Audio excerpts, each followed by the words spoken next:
entiendo que en las sedes, como lo central, sigue siendo como la central de la persona jurídica, o sea, donde se va a llegar no sé, una demanda o cosas así. Sí, es así, tal O sea, en cual. una sucursal no podría llegar, o no debería. Podría, bueno, a ver, podría. El tema es el siguiente.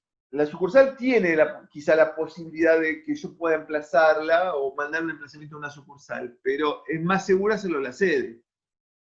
Eh, a ver, esto tiene que ver también con reglas de competencia de otros temas, por ejemplo, si, a ver, me voy a ir un poco de lo mío, pero está bueno aclarárselos. Supónganse que, a ver, la mayoría de las sociedades tienen acreedores. Pero ¿cuáles son los principales acreedores de una persona jurídica, por lo general? Los socios. No, los socios, no salvo que le presten plata, no suelen ser acreedores. El fisco. El fisco, sí, este es el socio mayoritario de todo el mundo, el fisco. Eso es inevitable. Sí, el fisco es uno de los acreedores más importantes, es verdad. No, Y no lo si no, veo. Sí. y si Si no no, los bancos, las bancarias.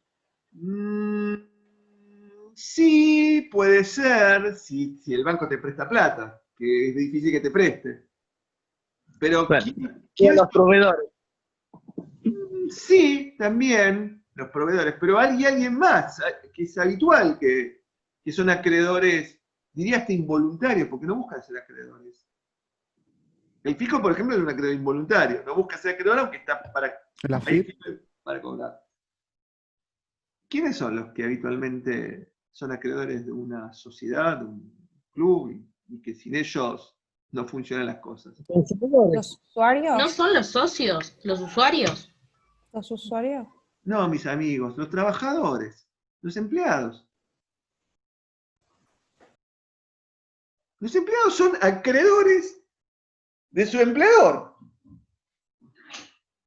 Uno tiene como muy, pero yo los entiendo a ustedes, porque uno no lo piensa en el toque, que el trabajador es un acreedor. Pero el trabajador es un acreedor, tiene un crédito. Entonces, supónganse que este trabajador trabajó en un establecimiento o en una sucursal de una sociedad cuya sede está en la Ciudad Autónoma de Buenos Aires, pero el trabajador trabajó en la sucursal de esta sociedad en Jujuy.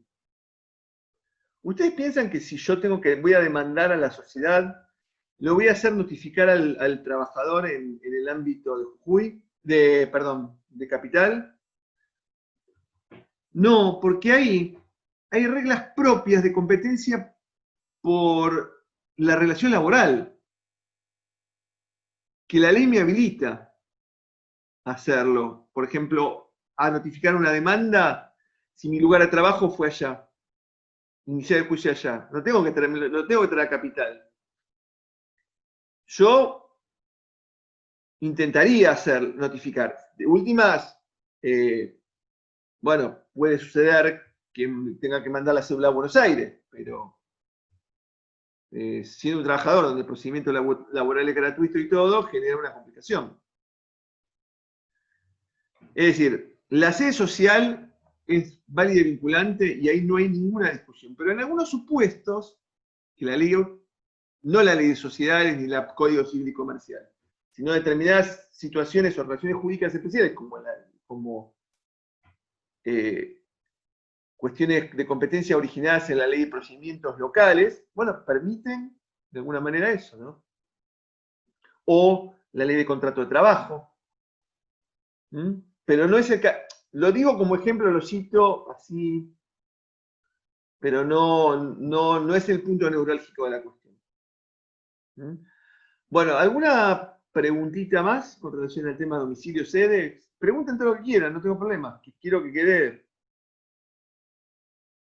Profe, Sí, Agustina. hola. No, yo que tenía, no una pregunta, pero quería como fijar algo. ¿Puede ser que la sede entonces tenga que ver más que nada con lo procesal, que es para eso que es importante, digamos, que tiene que ver con todo el proceso en sí? Bueno, tiene que ver con el proceso. No sé si es para lo más importante. Obviamente, si quiero demandarla, la voy a tener que demandar o notificarle a la sede. Pero quizás no necesito llegar a demandarlo. Le mando una carta de documento para emplazarla y también la tengo que mandar a la sede. ¿Está? Puede ser Listo, cualquier listo, tipo de gracias. notificación. No, al contrario. ¿Más preguntas? ¿Ninguna más? ¿Cuál es el otro atributo de la personalidad que conocen? Competencia. No, competencia no. Patrimonio. Patrimonio. Bueno, una de las características fundamentales que tiene una... A ver, están entrando todos los mails, Dios. Una de las características fundamentales de una persona jurídica es que tiene un patrimonio separado. Un patrimonio, perdón. Un patrimonio independiente, distinto de los miembros que la componen. ¿Cómo se conforma ese patrimonio, aunque sea el patrimonio inicial de la persona jurídica? Porque después patrimonio va a ir variando. Y cuando se constituye el contrato, ¿se ve cuánto va a poner cada socio o no? Claro, o sea, como bien decís, Delfina, cuando yo, por ejemplo, siguiendo con el ejemplo de Delfina, que me habla de la constitución de una sociedad, puntualmente el patrimonio se conforma con los aportes que hacen los socios. En este caso, Claro. ¿sí? No, sí, eso. No, decime. No, que ese lo asentí con vos. Pensé que estabas muteada. No, no te das problema. Entonces le decía, bueno, el patrimonio... Igual les agradezco que cuanto más hablen ustedes, más me dejan descansar a mí. Así que hablen todo lo que quieran, porque me quedo sin voz y ya estoy cansado. Un viernes hasta ahora no puedo más horas. Como abogado vivo hablando y hablo. Así que como docente tengo que seguir hablando. Entonces, si ustedes hablan, pero yo, una maravilla. Si preguntan y hablan, pero mejor que yo. Además dicen cosas muy buenas, entonces, ¿qué les voy a decir? Dicen cosas muy interesantes. Entonces, mejor hablen, chicos, no hay problema. Así me dan descanso a mí también. Bueno, entonces les decía que si, por ejemplo, dando el ejemplo de una sociedad como lo de Delfina, el patrimonio inicial se conforma con el aporte de los socios. ¿Qué significa aportar? Significa que los socios se van a obligar al momento de constituir. Vamos a volver a abrir el modelo de contrato social, a compartirlo.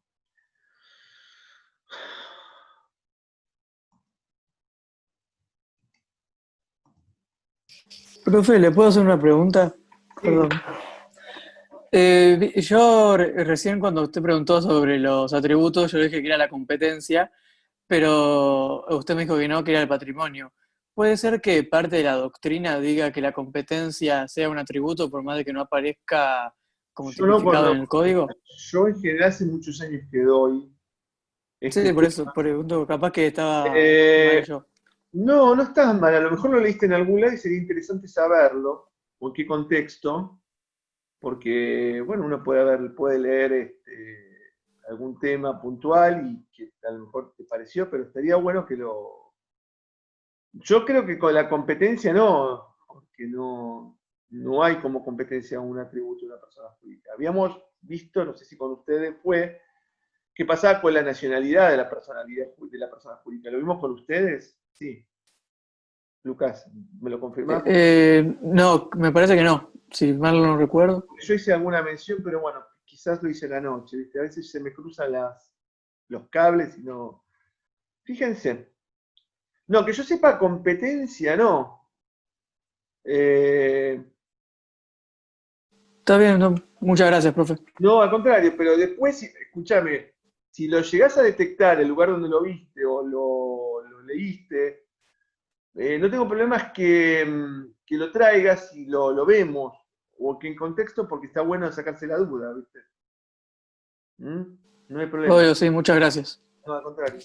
Profe, Sí, Con lo que estaba diciendo, sí, con lo que decía con respecto al patrimonio es que, por ejemplo, los socios, si es que se van a obligar a contribuir con un porcentaje, ¿tiene que ser siempre en partes iguales o eso lo determinan ellos?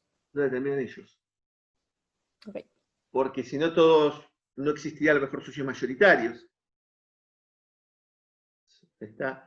Por ejemplo, eso depende de cada persona jurídica. ¿En qué va a consistir el aporte? Va a depender también si no es lo mismo el aporte de una sociedad, de una asociación civil, que se limita, por ejemplo, al pago de la cuota, ¿no? Que establece la asociación. Vos te asociás a un club, ¿y cuál es tu aporte como asociado? La cuota, ¿no? Sí. Vos aportás mensualmente o anualmente, dividido en cuotas mensuales, en cuotas periódicas, un monto de dinero que es el aporte tuyo como asociado. Y con eso, ese aporte integra el patrimonio de la asociación. Sí.